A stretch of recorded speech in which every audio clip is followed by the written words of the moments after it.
Good evening on the World News Tonight from BGI TV Currents. First, the headlines. Nigeria's inflation hits 22.79% in June. Federal government set to raise minimum wage to 200,000 naira. Kyari becomes acting APC chairman, confirms Adamu Omishori's resignation. IGP withdraws mobile policemen from ex-governors, ministers, VIPs. On sport, Ethiopia set up Super Falcons clash. I am Morire Rabila Lawal. The news shortly. Nigeria's airline inflation rate accelerated for the 60th consecutive time to 22.79% in June 2023, according to data by the National Bureau of Statistics released Monday. The inflation rate in Africa's biggest economy rose to a new 17-year high of 22.79% in June 2023 from 22.41% in the previous month. The NBC reports in June reads the inflation rate rose to 22.79% relative to May 2023 headline inflation rate, which was 22.41%. Looking at the movement, the June 2023 headline inflation rate showed an increase of 0.38% point when compared to May 2023 headline inflation rate. On a year-on-year basis, the inflation rate was 4.19 percentage points higher compared to the rate recorded in June 2022, which was 18.60%. This shows that the headline inflation rate year-on-year basis increased in June 2023 when compared to the same month in the preceding year, June 2022. Food and non-alcoholic beverages, 11.81%, led the list of items that contributed to the rising inflation figure. The World Bank had projected that the removal of fuel subsidy would contribute to the country's increasing inflation. In its June 2023 Nigeria Development Update, the bank said the removal of petrol subsidy is anticipated to cause a temporary increase in inflation in the upcoming month before contributing to disinflation in the medium term. Moving on to the next story. The federal government is considering raising the minimum wage to 200,000 naira per month as requested by organized labor. Some experts are concerned about the potential impact to the economy. State governors are urging caution regarding the proposed minimum wage increase, while a technical working group chaired by Anambra State Governor Charles Soludo has been tasked with resolving the issues. Information gathered that the matter was discussed at the last month National Economic Council meeting, and it was there that the Salaries, Income and Wages Commission made a presentation on how the federal government can meet up with the demand for 200,000 naira per month minimum wage. Sources said President Bola Tinubu believes the organized labor demand for a higher minimum wage is not unrealistic, citing his campaign promises as proof of his readiness to handle the challenge. At the NEC meeting, which the president inaugurated in June, the Salaries and Wages Commission costed the financial implications of the said minimum wage increase and showed how the federal government could pay it, with a certain recommendation that it was well within the capacity of the federal government. But at the meeting, the state governors who make up the membership of the NEC raised questions over the proposals. The Deputy National Chairman of the All Progressive Congress, APC, Senator Abubakar Kyari, has emerged as the party's national chairman. Kyari succeeded Senator Abdullahi Adamu as the party's chairman at a National Working Committee meeting in Abuja on Monday. The briefing reports that after the NWC meeting, Kyari formally announced the resignation of Adamu and Senator Iyola Omishore as the party's national chairman and national secretary respectively. Kyari further said, in line with the constitution of the party, the Deputy National Secretary, Festus Fonta, will serve as the acting National Secretary of the APC. Adamu was absent from the meeting on Monday while Omishore stormed out of the meeting held at the party secretariat in Abuja. Kyari, who represented Borno North Senatorial District in the 9th National Assembly, presided over the APC National Working Committee meeting. In March 2022, Adamu emerged as APC National Chairman about 2 years after the resolution of Adam Oshomale-led National Working Committee was dissolved. Moving on to the next story. Nigeria's Inspector General of Police, Kayode EGBETOKUN, has ordered the withdrawal of mobile police force personnel attached to several very important persons, including ex-governors, former ministers, and lawmakers. The order, according to information contained in a police wireless message from Mopo 45 Force Headquarters Abuja, affected Daura Buhari, daughter to former President Muhammadu Buhari, as well as First Lady Aisha Buhari's sibling, and former Secretary to the Government of the Federation, Boss Mustafa. The development came a few weeks after the IG vowed to withdraw mobile police force personnel from VIP escort and guard duties. He had also announced the plans to establish a special intervention squad, which according to him would have 40,000 highly trained police officers, including selected officers from the mobile police force.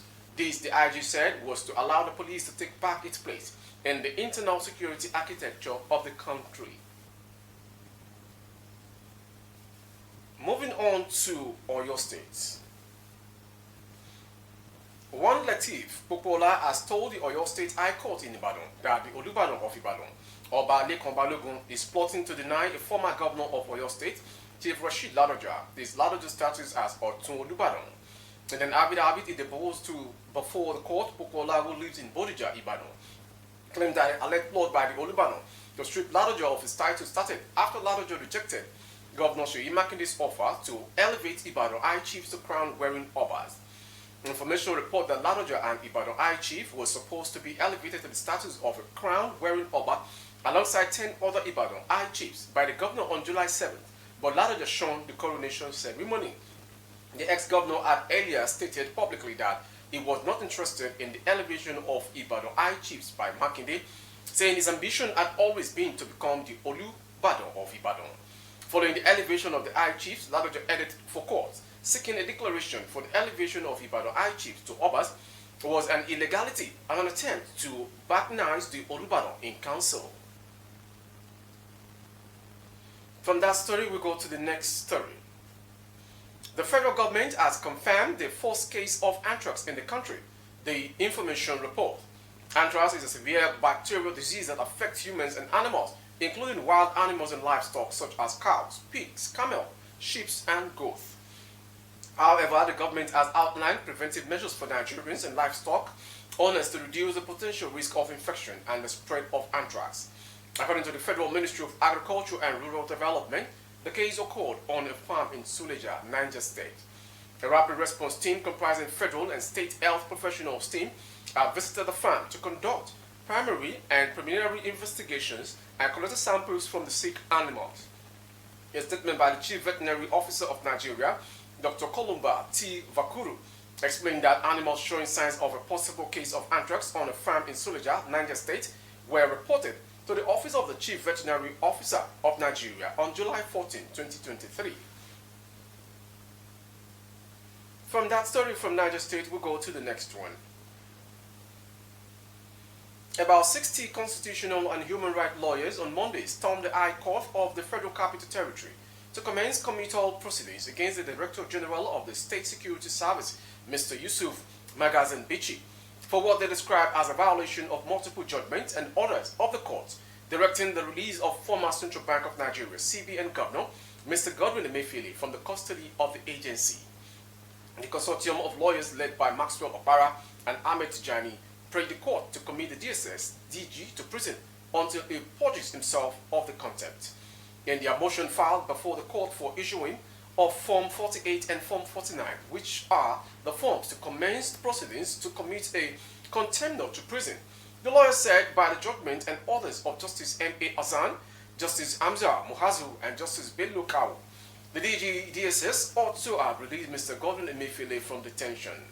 In the affidavit in support of the application, the consortium deposed to the fact Honorable Justice M.A. Hassan restrained the respondent in that suit, particularly the State Security Service, from arresting, detaining, or interrogating Mr. Emefiele for offenses connected to terrorism, financing, money laundering, round-tripping, financial crimes of national security dimension, etc. It is their deposition that despite the clear and positive orders of Justice Hassan, the State Security Service still went ahead to arrest and detain Mr. Emefiele and has so detained him for over a month while shopping for evidence that does not exist. While addressing newsmen after filing their processes at the registry of the court, Mr. Maxwell Opara said the group will pursue the matter to its logical conclusion and ensure that Mr. Bichi is sent to prison so as to serve as a deterrent to other heads of security agencies and top government officials that contempt of the court and gross abuse of their offices for personal vendetta will no longer be tolerated. Moving on to the next story. The Nigerian Army says troops of 192 Battalion Nigeria Army NA operating in 81 Division area of responsibility have busted an international ammunition smuggling syndicate while transporting a truckload of smuggled ammunition to Anambra. A statement issued on Monday by the Director, Army Public Relations Onyema Onwatuku, said the operation took place on Saturday along Agility Owode Road in Yewa, North Local Government Area of Oyo State. He said the development followed an actionable intelligence made available to the troops. The Army spokesperson said the truck was loaded with 720 packets of Red Star cartridges of 12 caliber, containing 25 cartridges per packet, totaling 18,000 cartridges, and additional 250 packets of live black cartridges, containing 10 packets each, totaling 2,500 cartridges of the same caliber. The suspect, identified as Eric Sovavo, a Ghanaian national, and the driver, Mr. Lukman Sani, are being taken into custody and are helping with ongoing investigations. He said primary investigation has revealed that the weapons were smuggled from Mali via Idiroko International Border. In case you're just joining, you are watching the world news from BGI TV Current. Next is the foreign story. Flights to and from Catania Airport in southern Italy were suspended as firefighters fought a blaze on Sunday night. SAC, the company that manages the Vincenzo Bellini International Airport, said that flights would be suspended until at least 8 a.m. on Monday due to a fire which developed in the airport. Firefighters said the situation was delicate and demanding, according to news agency ANSA. The agency reported that firefighters were first called to the airport on Sicily's east coast around 11:30 p.m. on Sunday. Moving on to the last story, sports. Ethiopia will meet the Super Falcons of Nigeria in the second round of the qualifiers for the 2024 Olympic Games. The Warrior Ladies defeated Chad 10-0 on aggregate in the first round. The Ethiopians won first leg 16 on the road. They completed the rough by defeating their opponent 4-0 at home. Senaf Wakuma netted a brace for the host, while Loza Abera and Toris Lena scored the other goals. The encounter between Ethiopia and Nigeria will hold between October 23rd to 31st, 2023. Africa will be represented by two countries in the women's football event at the 2024 Olympic Games, which will be staged in Paris, France. The Super Falcons have failed to qualify for the last three editions of the Olympics. With that sports story, we've come to the end of today's world news from BGI TV Current. Before we go, some headlines. Nigeria's inflation hits 2.79% in June. Federal government set to raise minimum wage to 200,000 naira monthly. Kyari becomes acting APC chairman, confirms Ademu Omishore's resignation. And on sport, Ethiopia set up Super Falcons clash. For more updates of our broadcast on YouTube, our handle is BGI TV Current. Kindly subscribe and click on the notification bell, select option all to access all of our broadcasts. On Facebook, Bagede Imo with Alawi Adebayo. Please like and follow the page. For advert placement of goods and services, coverage of events and functions, please dial the phone number streaming on your screen. Thank you for watching. I am Morire Rabila Lawa. Good evening.